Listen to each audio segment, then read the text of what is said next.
not Like, taking how the much for the soil. t-shirt? How much for the t-shirt?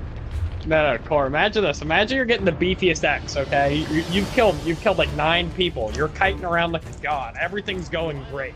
You're like, yes, this is it. This is my moment. Glory. and then imagine the game lags just permanently, indefinitely, and all your moves are on a 6-second delay for no reason. Yep. Oh my god. Well, imagine what happened to me, though. I just spawned and the camp was being meatbagged. Wow, these truly are some dark times that we have fallen into in ESO. But, never fear, you pieces of shit. Put your ear to the screen and put your hand to your balls. I'm about to feed you 3 builds that are going to make playing a Nightblade a lot easier. So, first of the builds is going to be obviously the slowed build. But my version of it that I've improved, worked on, and any Zergling can pick this up and play it. So, don't worry if you're shit. It's okay. It's absolutely fine. We can cater to you. This game supports shit players. So, first up is Sheer Venom, Falcon Scoria, and Slows. Simple.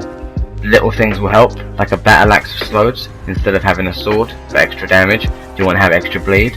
Use double dots on your back bar, use poison inject. I've got no points into fucking Thaumaturge, don't need any points into dots over time. When you've got so many dots stacking against whoever you're fighting, they die basically instantly without even trying. And you can stack other things like points in your CP into crit resistance. Once people get used to seeing you in this, they won't want to touch you, because it's like literally putting your hand in a bucket full of needles. So, on to the next build. Hope you enjoy that one. Okay, you filthy fucking nipple dwellers, here's the next build. This is the, in quotation, full damage build, because like running a full damage build just doesn't work. I mean, first situation, certain things, yeah, run 2-piece, Mono Kenner and all that shit, but if you don't have max, if you don't have regen, what are you gonna do? Like, I'm nuking people out here, and I've got enough regen to actually be out here still fighting. So this build is fucking beautiful. I love it, and if you like it, then this is pretty easy to do. It's simple, it's Hundings, all divines if you can get divines, and be a savage. If not, just run your normal win pen. But 5 Hundings, 5 Bone Pirate, 5 Hulking versus Bone Pirate, all you're getting is a tiny bit more max, and you end up heavy attacking to sustain the whole time. You don't want that. You want to have some regen. Regen, you can, you know, walk around, hit a pot, dodge roll, crouch into stealth, but like walk and shit, so your stam comes back. Max isn't going to help you to sustain over time. It's going to help you to get a tiny bit more damage, but it's just not worth it versus the regen. So, Hundings and Bone Pirate with 1 Valley, 1 Kenner, the weapon damage stone, a sword for the extra damage, pots that increase your overall damage by 8%. Go full whack on this build, and this shit literally pillages people. But yeah, on to the last build, which is by far my most favourite build to play, because the way the ESO has gone nowadays and how popular it is and shit like that, if you're going to try and play a Stamblade, you're going to need to have more than just sustain. You're going to be able to need to take a hit, have sustain, have some burst, and you know, that's just to make it playable. Like, if you want to have a full damage build, it's going to be fun, yeah, and if you want to have like a full dot build, it's going to be fun. That's why both of those 2 builds are good that I put out a minute ago. But this overall, I feel, is the one for Cyrodiil if you're trying to, you know, actually be out there enjoying your time. So get ready for it, motherfuckers, because here it comes. But just before we get into that, you know, clickbait and all, sticking with YouTube theme. Look at this mutt. It's elusive Shady in a Piggly Wiggly parking lot thinking he's fly. Fucking hell. Anyway, here's some clips you'd enjoy.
And one more thing, the next thing that's coming out, Shulkeisha 2.0, she is on fire.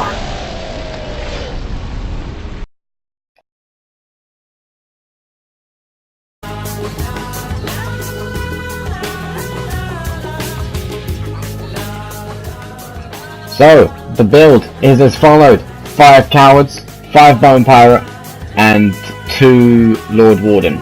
You can go 2 Bloodspawn, it doesn't really matter, you're just trying to go for something with a bit of sustain. If you want, you can swap it out and put on 1 Valley, 1 Cannon, but I don't recommend that if you're just trying to have fun.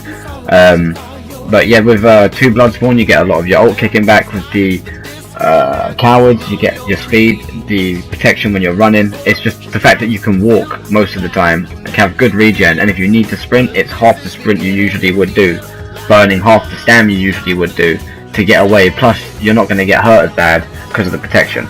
Bone Pirate obviously for the regen, the max, mainly the regen, but the point of this build isn't to run up to someone and just slap them in the face with a wet salmon, knock them down to the ground and bury them under your ground's old wheelchair. It's about kiting them around, wearing them down, and eventually when they look like, you know, your grandpa's couch, that's when you throw them out the window and say, enough's enough with you, time for a new one. So you need to know when that time is. You can't just, like, you know, put on a weak build and start killing people.